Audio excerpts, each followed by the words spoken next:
नारायण श्रीमन्नारायण लक्ष्मी नारायण श्रीमन्नारायण नारायण नारायण श्रीमन्नारायण नारायण थोड़ा बाबू आवाज उठाओ और श्रीमन्नारायण जगोधारायण श्रीमन्नारायण जगोधारायण लक्ष्मी नारायण नारायण नारायण लक्ष्मी नारायण नारायण नारायण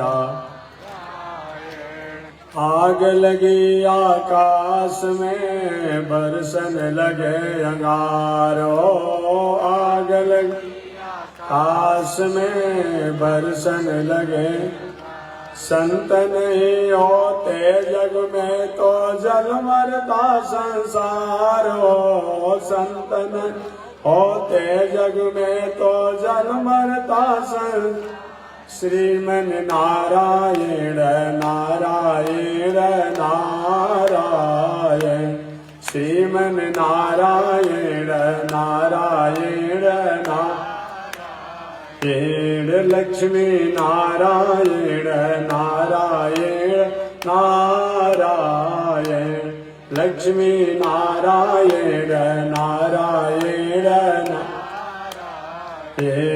तनि देखी रघुनाथ जी हमारे ओरिया तनि देखी रघुनाथ जी हमारे ओरिया तनि ताकी रघुनाथ जी हमारे ओरिया तनि ताकी रघुनाथ जी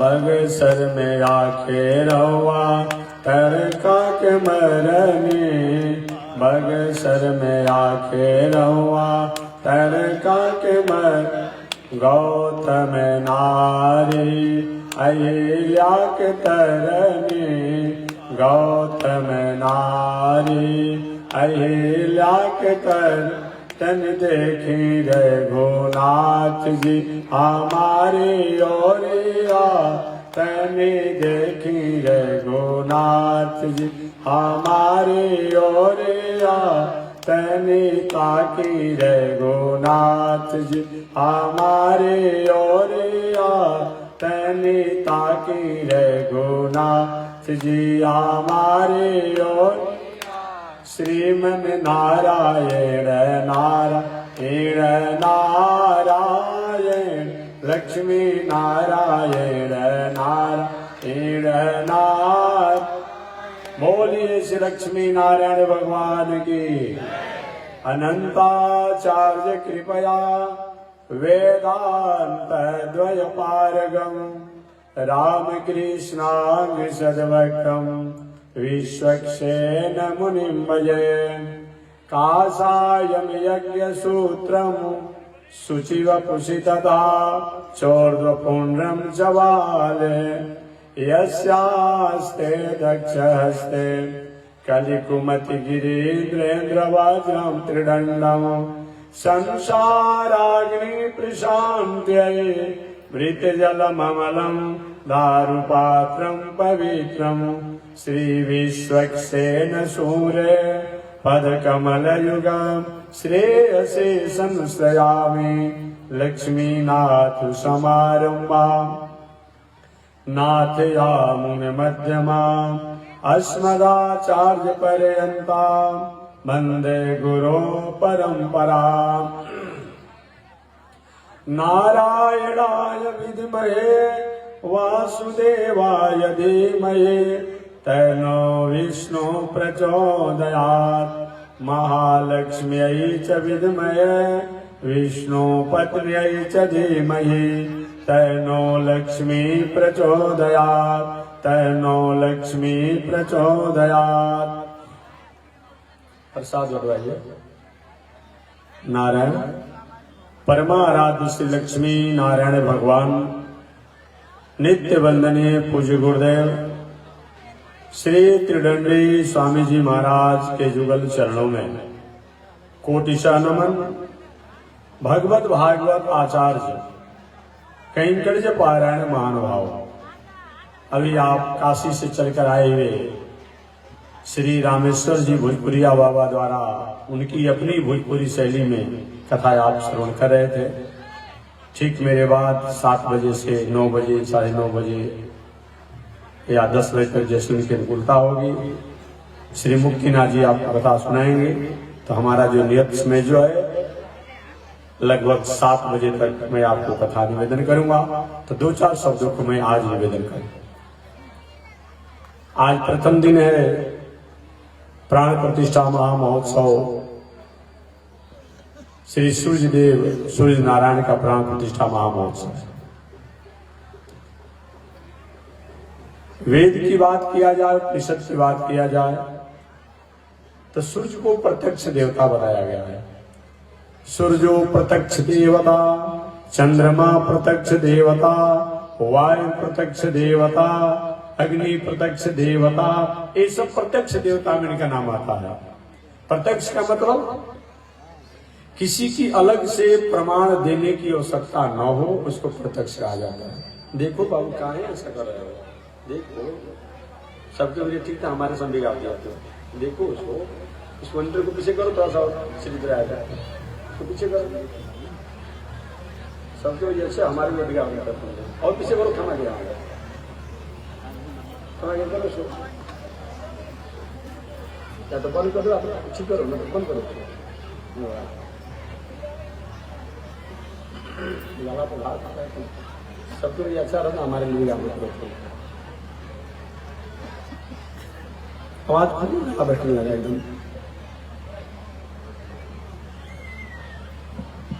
इस काम में हमारे दुश्मन करे आवाज उठाओ आवाज, सबके लिए ठीक रहता, हमारे सब चीजों ढेर बुद्धि लगा के दिया कभी साउंड में सुना कभी साउंड में सुना ये मिनटर बंद कर हटाओ यहाँ से, इस मिनटर का हटाओ से, बाबू इस मिनटर का हटाओ, जो चौकी को फालतू ठीक ठाक करते रहता है ये हटाओ यहाँ से, इस लीड निकालो, लीड निकालो उसको निकालो,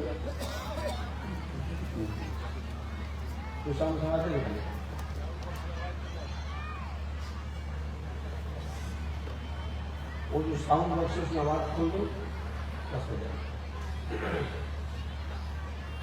नारायण नारायण नारायण नारायण, जय श्रीमन नारायण, जय श्रीमन नारायण, नारायण नारायण नारायण, ये नहीं बोल रहा है, नारायण नारायण।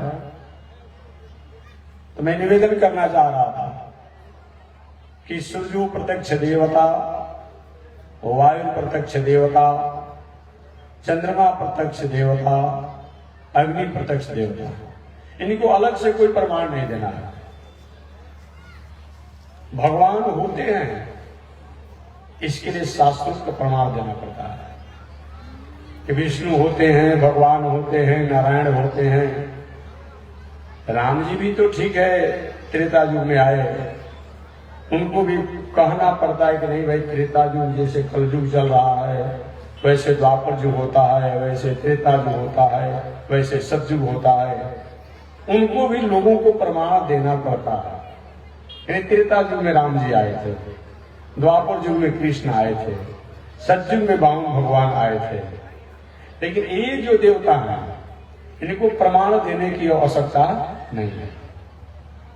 सूर्यो प्रत्यक्ष देवता, ये सूर्य प्रत्यक्ष देवता है। इनके क्रिया को, कर्म को, इनके द्वारा जो उपकार किया जाता है ये हम और आप इसको भूल नहीं सकते हैं। अगर ये सूर्य कहीं और ऊपर हो जाते, मानो चारों तरफ बर्फ ही बर्फ जम जाता। अगर सूर्य थोड़ा और नीचे हो जाते, ताप से इतना हम प्रभावित हो जाते, इतना ताप से परेशान हो जाते कि हमारी सारी दिनचर्या अस्त व्यस्त हो जाती है। इसको बैलेंस बना करके सूर्य अपने स्थान पर रहते हैं। ये प्रत्यक्ष देवता है। चंद्रमा, इस चंद्रमा द्वारा जो भी औषधियां हैं, जो भी अन्न है, या हमारे आप या मनुष्य प्राणियों में जो भी एनर्जी होता है, ताकत होता है, शक्ति होती है, स्फूर्तियां होती है, ये चंद्रमा का प्रभाव है। इनके कारण ही हमारे आप में तेज ओज बना रहता है। अग्नि, जिसके द्वारा हमारे आपके शरीर में भी अग्नि तत्व नहीं हो। अभी देख रहे हैं सरकार द्वारा थोड़ा सा रसोई की जो साधन क्या कहा जाता है, गैस अभाव है, कितना हम परेशान हैं लोग, बहुत लोग, बहुत प्रकार की परेशानियां बढ़ गई है। अग्नि भी प्रत्यक्ष देवता है। अरे नो, हमारे शरीर के भीतर, हमारे शरीर में और भोजन बनाने के रूप में और दुनिया के दिनचर्या करने के रूप में ये जो कुछ भी है अग्नि का ही देन है। ये हम माइक से बोल रहे हैं, कहीं कहीं जनरेटर चल रहा है, करंट से पैदा हो रहा है, ये सब अग्नि तत्व ही है। ये प्रत्यक्ष देवता है।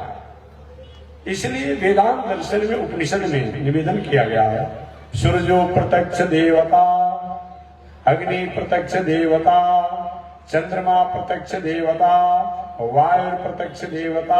ये वायु जो है प्रत्यक्ष देवता है।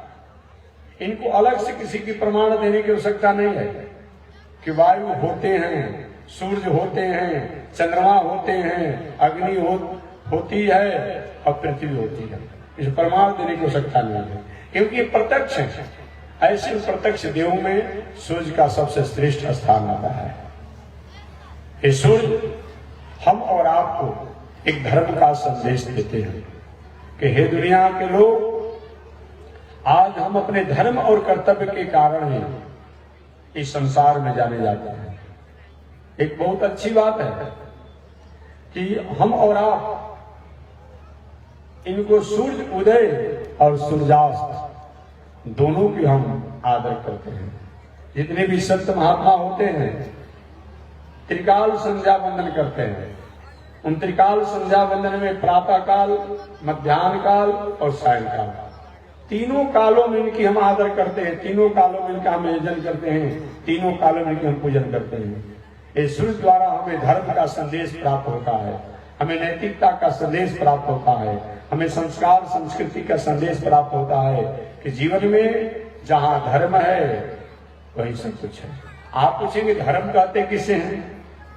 जिसको धारण करने से हमारे जीवन में सत प्रेरणा और सतपथ के हमें अधिकारी होते हैं, उसी का नाम धर्म है। जिसको धारण करने से समाज का, राष्ट्र का, प्रकृति का कहीं मंगल होता हो, उसका नाम धर्म है। वह धर्म के 10 सूत्र बताए गए हैं।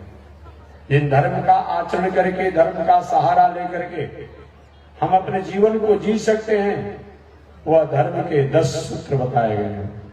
सूत्र किसे कहा जाता है? मैथ में भी सूत्र होते हैं, फिजिक्स में भी सूत्र होते हैं, अलग अलग सूत्र होते रहते हैं। सूत्र का मतलब जिस भले ही वह सूक्ष्म रूप में हो, लेकिन उसको जीवन के आचरण में उतार करके हम अपने जीवन को सफल करते हैं, मंगल करते हैं। हमारे जीवन में किसी प्रकार की गांठ जो है अस्मिता का, अविवेक का, और सौहार्द का, और सहनता का, और मानवता का, किसी प्रकार का गांठ हमारे जीवन में जो हो गया हो, हमारे आचरण में हो गया हो, हमारे व्यवहार में हो गया हो, परंतु जिसको धारण करने से वह गांठ फूल जाए, उसी का नाम धर्म है। तो धर्म के 10 सूत्र बताए गए हैं उपनिषद के अनुसार। नारद परिव्राज को उपनिषद, नारद परिव्राज को उपनिषद के अनुसार धर्म के 10 सूत्र बताए गए हैं, 10 आचरण बताए गए हैं, 10 लक्षण बताए गए हैं।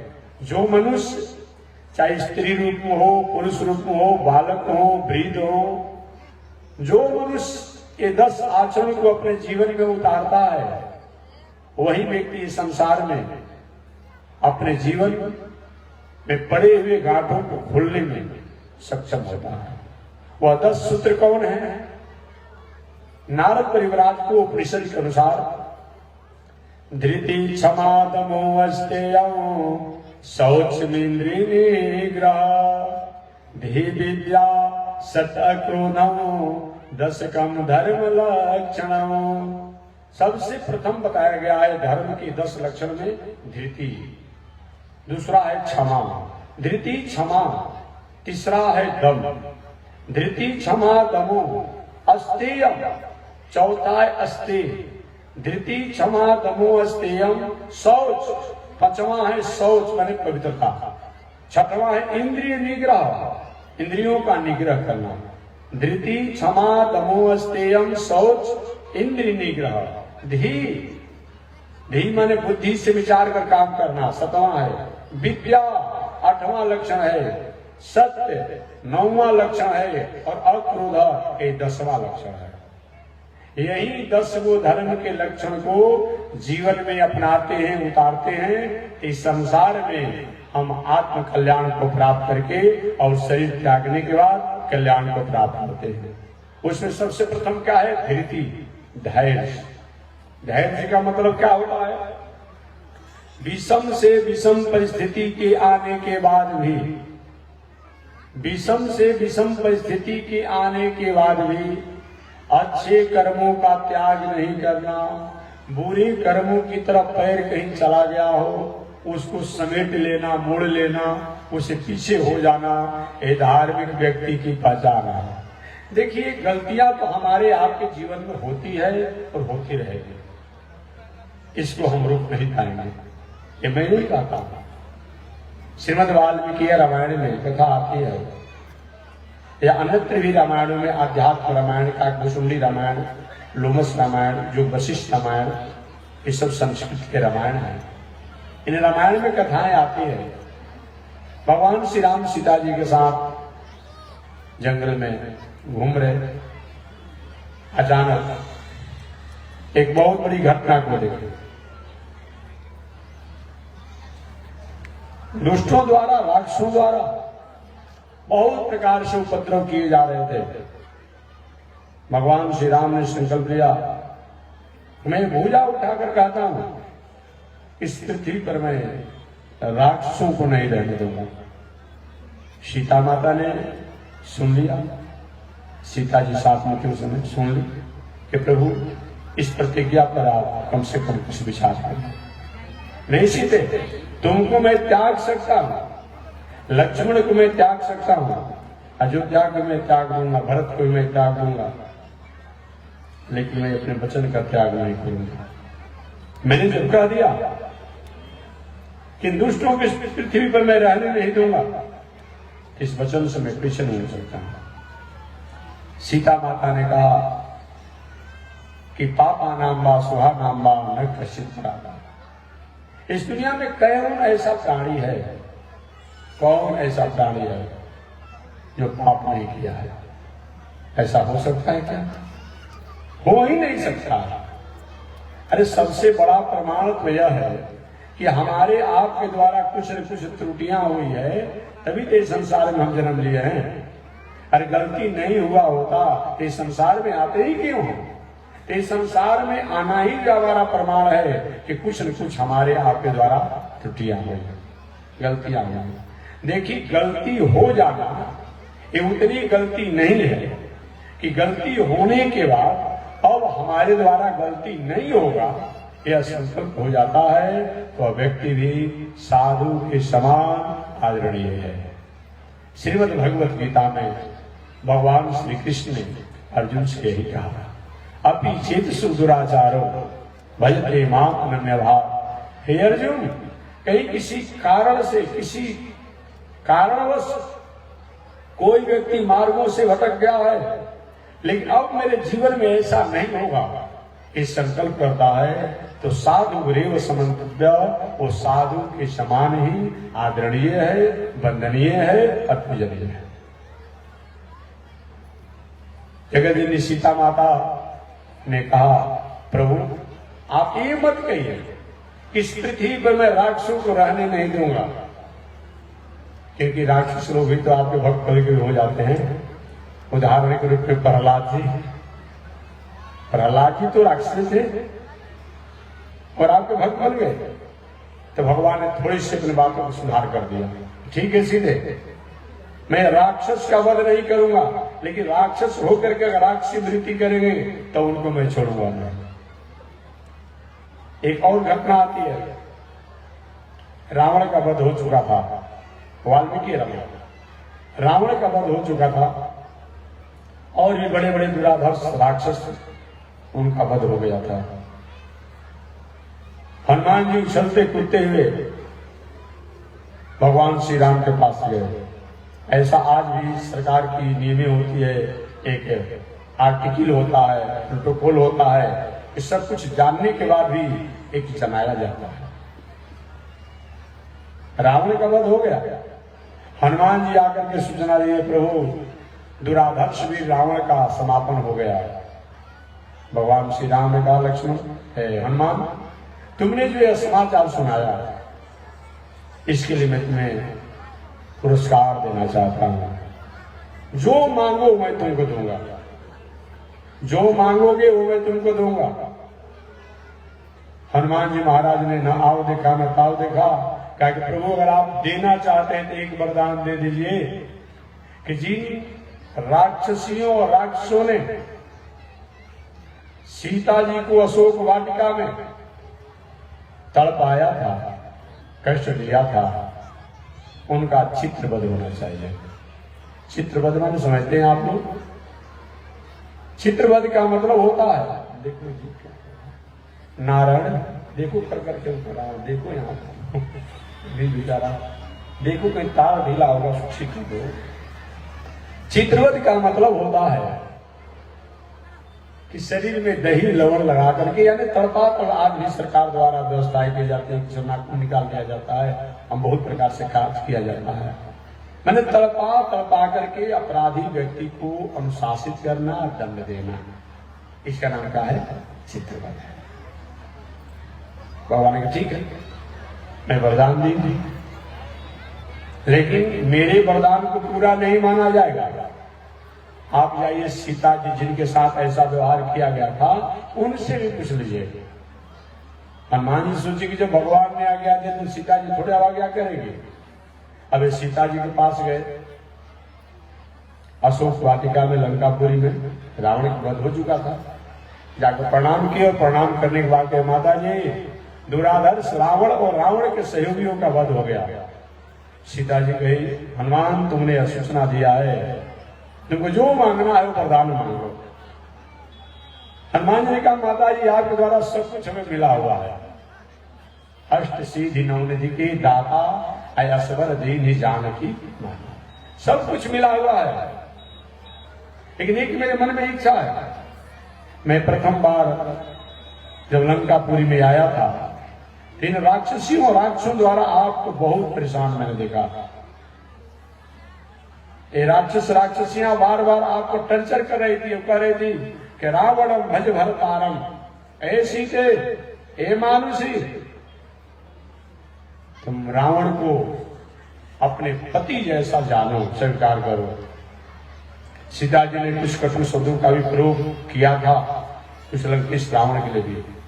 हनुमान जी ने कहा, मैंने इस घटना को देखा है, आपके साथ बहुत बड़ा अपराध और अन्याय हो रहा था इन राक्षस और राक्षसियों द्वारा। तो लंकेश रावण जैसे वीरों का दुराधर्ष हो गया, समापन हो गया। मैं चाहता हूं इन राक्षस और राक्षसियों का चित्रवध होना चाहिए। सीता माता ने कहा, हनुमान मैं तो समझती थी कि तुम मेरे स्वामी के भक्त हो, तो मेरे स्वामी की स्थिति तुम्हारे पास होगी, लेकिन आज मैं समझ गई कि तुम बांदर की जाति के हो, तो तुम्हारा स्वभाव और बुद्धि भी बांदर जैसा होगा। अरे राक्षसियों का चित्रवध कैसे होना चाहिए? चित्रवध तो तुम्हारा होना चाहिए। हनुमान जी महाराज आश्चर्य हो गए, अरे माता जी हमने कौन सा अपराध किया है कि हमारा चित्रवध होना चाहिए? हमको तरपा कर मारने के कौन दंड होना चाहिए? हमने कौन सा गलती किया है? सीता माता ने कहा कि राक्षसियों ने कौन सा गलती किया है, किनका चित्रवध होना चाहिए? इन राक्षसियों ने आपको परेशान किया है, इन राक्षसियों को दोष है। अभी आपके थाना में, जिला में पुलिस है, जैसा आला कमान का आदेश होता है, किसी को डंडा से पीट देना, किसी को पकड़ लेना, किसी को हथकड़ी लगाना, किसी को बंद कर देना, तो पुलिस की जैसा आज्ञा होता आला कमान काम करता है, उसका कर्म होता है। इन राक्षसियों का कौन सा दोष है? जैसा लंकेश रावण का आज्ञा था, उस आज्ञा के अनुसार इन राक्षसियों ने ऐसा बर्ताव किया। हनुमान चित्रवध तो तुम्हारा होना चाहिए, लेकिन हमारा चित्रवध हमने कौन सा अपराध किया है? सीता माता ने कहा इसलिए तुम्हारा चित्रवध होना चाहिए। शास्त्र का नियम है, आज की बात मैं नहीं कह रहा, शास्त्र का नियम है। आज तो उसी को लोग भाई राज ऋषि महात्मा मान रहा है, लेकिन मैं आज की बात नहीं कर रहा हूं और उन महानुभावों की मैं बात नहीं कर रहा हूं, मैं शास्त्रीय बात करता हूं। जो करता है वो अपना समझे, उसको मेरे से कोई मतलब नहीं, और किसी को किसी प्रकार से परेशान और किसी को अपमान करने का मेरा मतलब नहीं। सीता माता ने कहा हनुमान तुम नैष्ठिक ब्रह्मचारी, तुम नैष्ठिक ब्रह्मचारी हो, और मेरे पास तुम अशोक वाटिका में प्रथम बार अकेले आया था। शास्त्र का नियम है कि कोई ब्रह्मचारी सन्यासी किसी नायिका स्त्री के साथ एकांत में वार्तालाप करता है, आता है, तो वह भी दंड का अधिकारी है। आज की बात नहीं, महाराज जी राज ऋषि जी है, दूगो अगल में, दूगो बगल में, दूगो आगे, दूगो पीछे, बहुत बड़े महात्मा है, राज ऋषि जी है। हम बताइए, उसी तो अच्छा है कि एक विवाह करके आजीवन जीते तो अच्छा रहता, कि उसका शास्त्र और संत और धर्म कलंकित तो नहीं होता। क्या हो रहा है भाई? ये कौन सा धर्म है जी? इस धर्म से क्या होने वाला है? ऐसे शास्त्र से क्या लेना देना है? लेकिन आज ऋषि को लोग राज ऋषि का पदवी दे दिया है। जानते हैं राज ऋषि मैंने क्या होता है? एक ऋषि होते हैं, एक राज ऋषि होते हैं, एक देवर्षि होते हैं, एक महर्षि होते हैं, एक ब्रह्मर्षि होते हैं। ये 5 प्रकार के ऋषियों का एक टाइटल प्राप्त है। आज तो कोई ऋषि भी लिख रहा है, कोई जगत गुरु लिख देता है। मैं रास्ते में आ रहा था, जो बेचारा जीवन में अपना कुछ नहीं किया उसको भी जगत गुरु लिख रहा है। लेकिन जगत गुरु का मतलब होता है ना कि जगत गुरु किसे कहा जाता है? ऋषि का मतलब क्या होता है? दिवीव चक्षुरादतम तद विप्रासो विपन्वयो जागृवांश समिन्दते विष्णोर्यत् परमं पदं पर्याप्तानन्तराय सर्वयस्तमोतिरातं मूर्तम् अरभवते सर्वस्याप्त्यै सर्वस्जेत्यै सर्वमेव तनाप्तनोते। ऋषि का पद होता है। दिवीव चक्षुरादतम तद्विप्रासो विपन्वयो जागृवांश समिन्दते विष्णोर्यत् परमं पदं पर्याप्तानन्तराय।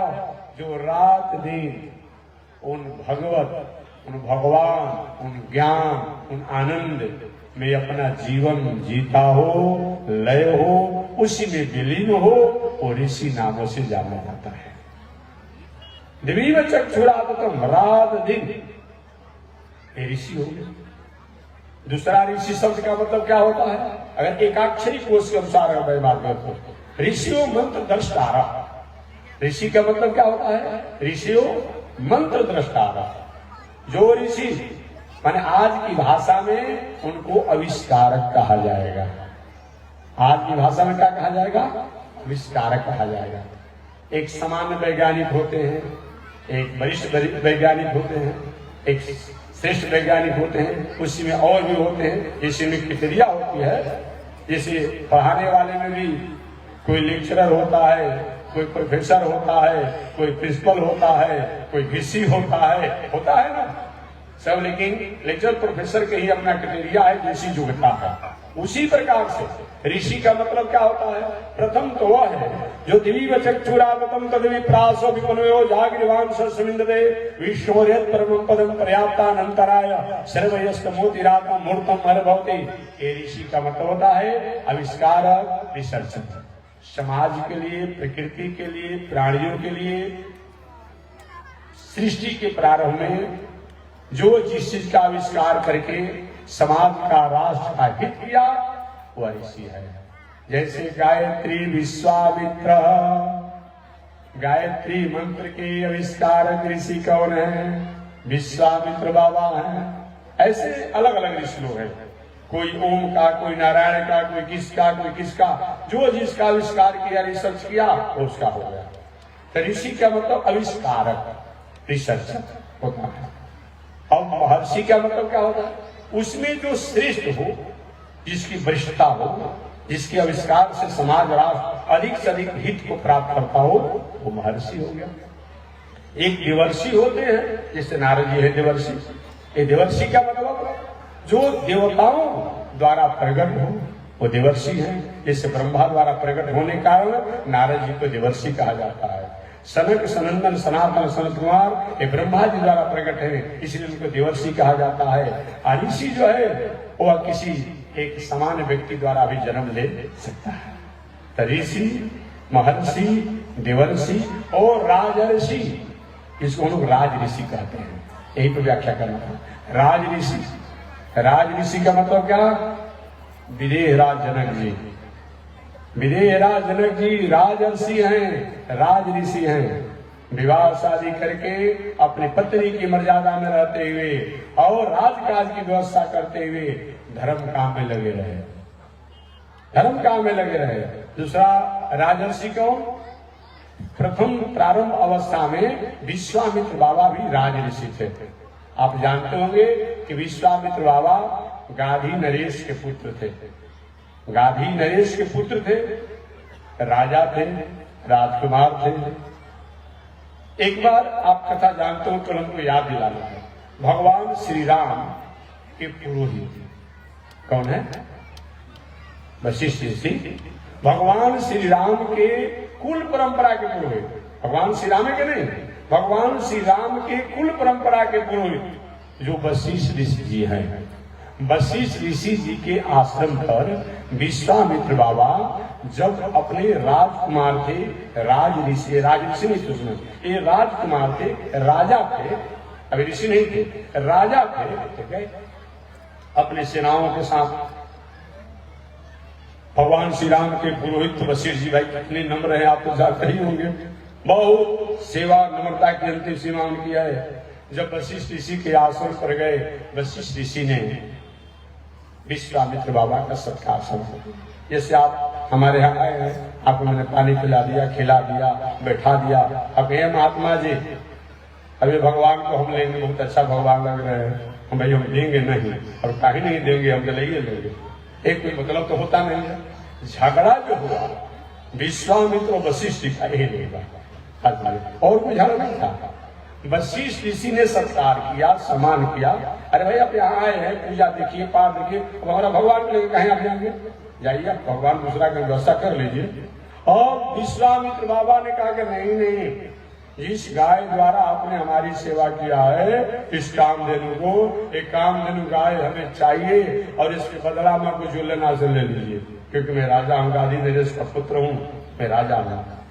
वशिष्ठ बाबा के ऐसा नहीं चलता, ऐसा नहीं होगा, क्योंकि चलता नहीं चलता मैं नहीं जानता, हम लूंगा। छीन लिए, राजा थे बात, छीन लिए। और वह नंदनी गाय जो है हुंकार करने लगी, अरे वशिष्ठ ऋषि जी हमारे द्वारा कोई गलती हो गया सेवा में, क्या हमको त्यागा जा रहा है? वशिष्ठ नहीं देवी, त्याग नहीं कर रहा हूँ, ये राजा बहुत बड़ा प्रभावी है, प्रतापशाली है, इससे मैं मुकाबला नहीं कर सकता हूँ। अगर तुम्हारी इच्छा हो तो मैं तुम्हें आज्ञा देता हूँ, तुम अपने बल का प्रयोग करो और राजा का मुकाबला करो। ऐसा आज्ञा हुआ। और नंदनी काम के देव जो है, यहाँ कहाँ बैठा रहे, उधर ले जाइए, उधर बैठाइए, कि थोड़े व्यवस्था बने, कोई व्यवस्था नहीं होता है। अगर गाँव में आए तो बैठिए, मुझे बजा लिया समय, व्यवस्था में समझौता नहीं होती है, कहीं रहते हैं, सारा व्यवस्था भले आपके लिए, जानने वाले आप लोग करते हैं। तो मैं निवेदन करना चाह रहा था कि वशिष्ठ ऋषि ने कहा देवी तुम अपने से रक्षा करो, और वो नंदनी गाय ने अपने द्वारा अनेक वीरों को अपने बल का प्रदर्शन किया। हाँ, विश्वामित्र की सेना और विश्वामित्र बाबा को भला दिया, भगा दिया। उस समय विश्वामित्र बाबा ने संकल्प नहीं, मैं केवल राजा नहीं रहूंगा, मैं विश्वामित्र बनूंगा। देखिए, किसी प्रतिशोध में, रिएक्शन में, द्वेष में, ईर्ष्या में और कोई काम करेंगे ना, अच्छा आप जीयर स्वामी से बड़े हो जाइए, लेकिन हमारे प्रतिशोध में रिएक्शन में कोई काम मत कीजिए। हर व्यक्ति परमात्मा के यहाँ से भेजा हुआ नमूना है, कैसे कोई हो सकता है? और कोई कहे कि पूज्य गुरुदेव श्री त्रिदंडी स्वामी जी सब कम है, बांधिए न है, और क्या है? उनकी जो चीज है कोई हो सकता है?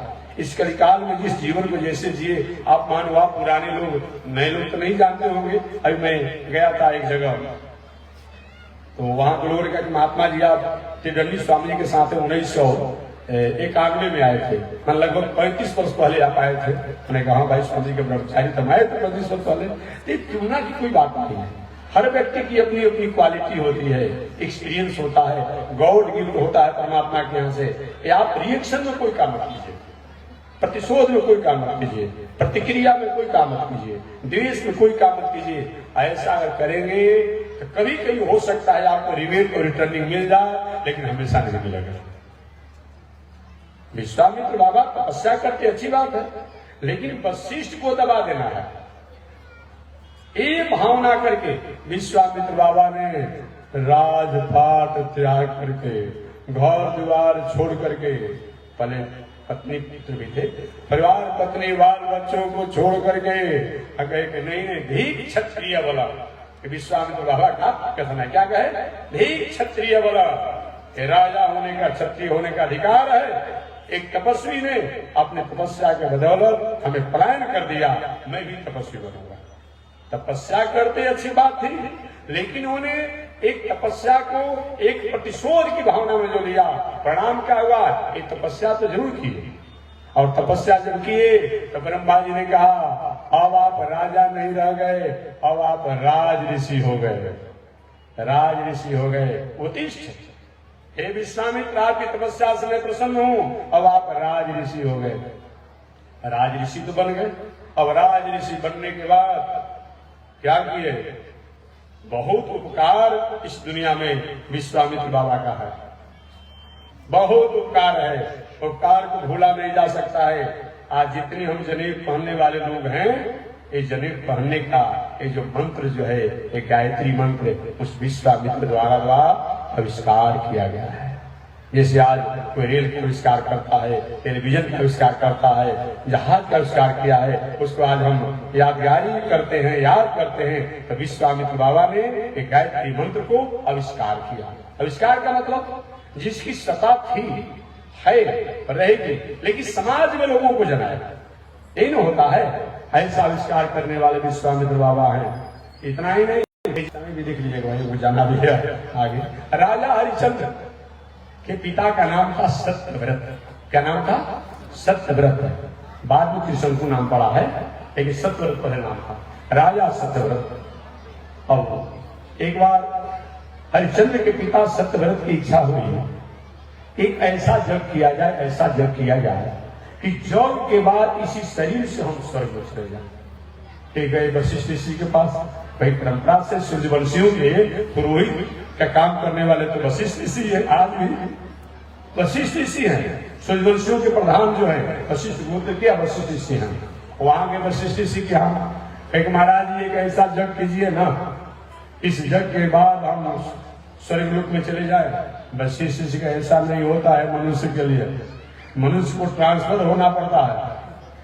अरे भाई साधारण आपको कहीं खीर बनाना हो, खीर बनाना हो, गन्ना को काट कर कहीं डाल देंगे खीर में, दूध इत्यादि में, तो खीर बनेगा? नहीं बनेगा। उसमें एक प्रक्रियाएं होती है कि गन्ना को फेर करके उसको गुड़ बनाया जाएगा, खाड़ बनाया जाएगा, तब चीनी होगा, तो होगा। जब गन्ना से ही बनता है, एक प्रक्रिया होती है। तो वशिष्ठ ऋषि ने कहा कि देखिए इस शरीर से नहीं होगा, इस शरीर से क्या है कि हमारा आपका जो शरीर है वो निर्माण शरीर है, इसको ट्रांसफर होकर के जाना पड़ेगा। नहीं महाराज, इस शरीर से हम जाना चाहते हैं, क्योंकि हमसे यज्ञ नहीं होगा। और चले गए वशिष्ठ ऋषि के पुत्रों के पास कि महाराज जी कैसा यज्ञ कीजिए जो इस शरीर से हम स्वर्ग में चले जाए। क्योंकि मेरे पिता ने क्या कहा, कि अपने पिताजी ने हम तो यज्ञ नहीं करेंगे इसे। तो कहेंगे तो हमारे पिताजी ने जो काम को रोक दिया, और वो काम को आप हमसे कराना चाहते हो, साथ दे दिए। एक तुम्हारा स्वरूप ठीक नहीं, जाओ यहां से, तुम्हारा कल्याण नहीं होगा। वहां से चले गए और वे घूमते फिरते चले गए विश्वामित्र बाबा के यहाँ। देखिए, दो आदमी आपस में विवाद हो, अब उस समय कहीं एक आदमी पहुंचता है ना तो उसको थोड़ा सा निर्बल में उत्तेजना आती है। और जब विश्वामित्र बाबा के यहाँ जब गए, इस सत्यव्रत हरिश्चंद्र के पिताजी जब गए कि महाराज हमको एक यज्ञ कर दीजिए और इस यज्ञ के बाद इस शरीर से हम पहुंच जाए स्वर्ग में, तो विश्वामित्र बाबा ने कहा कि सही बताओ वशिष्ठ ने क्या कहा? वशिष्ठ ने क्या कहा कि वशिष्ठ से कहे कि मैं तो जग ऐसा नहीं करूंगा। तो विश्वामित्र के बाबा ने कहा, विश्वामित्र जी ने कहा, जो काम वशिष्ठ नहीं करेंगे वो काम को विश्वामित्र करेगा, वो काम को विश्वामित्र करेगा। अब वही विश्वामित्र जी ने यज्ञ का आयोजन किया और यज्ञ के आयोजन करके यज्ञ के पूर्णाहुति के दिन हरिश्चंद्र के पिता सत्यव्रत को फेंक दिया आकाश में अपनी शक्ति द्वारा।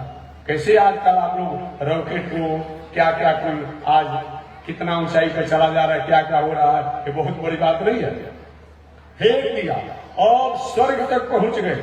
अभी तो हम लोग सूर्य चंद्रमा तक ही हम लोग का उपग्रह पहुंच रहा है ना, लेकिन फेंके कि स्वर्ग तक चले गए और स्वर्ग तक गए तो स्वर्ग अधिकारी ने करे इतने नियम में भंग हो जाएगा स्वर्ग का, और वहां से लोगों ने ढकेल दिया भागे यहां से। और क्या किए, नीचे गिर गए और गिरे, गुरु जी बचाइए बचाइए बचाइए। विश्वामित्र बाबा रे मेरा अपमान कर रहा है लोग, स्वर्ग अधिकारी, मैं दूसरा स्वर्ग लोक बनाऊंगा, दूसरा मैं स्वर्ग लोक बनाऊंगा, वरुण लोक बनाऊंगा। हाहाकार मच गया। अरे भाई, आज भी भाई बात जानिए, कोई पंचायत से कोई प्रधान मुखिया हार जाए, उत्तर प्रदेश में प्रधान कहा जाता है, मुखिया कहा जाए, हार जाए, ठीक है तुम हार गए तो दूसरा को पंचायतें बनाएंगे। आप बनाने वाले कहो तो भाई सरकार की प्रक्रियाएं होगी तब तो बनेगा, उसी में लड़िए भिड़िए सब करिए, हो सकता है कभी कुछ हो जाए, एक अलग अलग फल बनेगा। अब एक नहीं में अलग स्वर्ग लोक बनाऊंगा, वरुण लोक बनाऊंगा, सारा मंत्रिमंडल देवलोक का बना दूंगा। देवताओं के हृदय का धड़कन बढ़ गया, ये बाबा बहुत बड़ा तपस्वी कुछ कर सकता है। आकर देवताओं ने क्षमा मांगा, महाराज ऐसा मत कीजिए, इसी में लड़िए भिड़िए, लेकिन अलग देवलोक मत बनाइए। ठीक में मान गया, लेकिन मेरा जजमान का क्या हुआ? मेरा जजमान जो है, जो सत्यव्रत हरिश्चंद्र के पिता, इनका क्या होगा? मेरी प्रतिष्ठा नहीं है कि महाराज तो ठीक है, जहां है तो इनको रुकने रहने दीजिए। और वही हरिश्चंद्र के पिता जो है सत्यव्रत, वही रुके हुए हैं, जो कि आज भी उनको हम लोग त्रिशंकु के नामों से जानते हैं। तो कहीं रिएक्शन में कोई, यही मैं कहना चाह रहा था, कहीं रिएक्शन में कोई काम होता है ना, उसका बहुत बड़ा मतलब नहीं होता है। इसलिए हमें धर्म तो करना चाहिए, लेकिन कहीं रिएक्शन में नहीं होना चाहिए। तो धार्मिक व्यक्ति की, चलिए मैं कथा कहते बहुत आगे बढ़ गया, धार्मिक व्यक्ति की ये पहचान होती है कि विषम से विषम परिस्थितियों के आने के बाद भी, विषम से विषम परिस्थितियों के आने के बाद भी कभी भी सतपथ का त्याग नहीं करना और असत की तरफ पैर नहीं बढ़ाना, ये धार्मिक व्यक्ति की पहचान है। इसका नाम क्या है? धैर्य है। इसका नाम क्या है? धैर्य है। तो शेष चर्चा तो मैं कल करूंगा, तुमको आगे भी जाना है। तो आज यही पर मैं वाणी को विराम दिलाऊंगा और कल ही तक मैं कथा कहूंगा, परसों नहीं कथा करेंगे। कल भी आकर के 1 घंटा 6 बजे से 7 बजे के बीच में मौका मिलेगा, मैं आपको कथा सुना दूंगा। केवल कल भर कथा सुनाएंगे। तो शेष चर्चा कल मैं करूंगा कि धर्म के जो 10 लक्षण बताए गए हैं, उन 10 लक्षण में सबसे प्रथम जो है धृति है, धैर्य। विषम से विषम परिस्थितियों के आने के बाद भी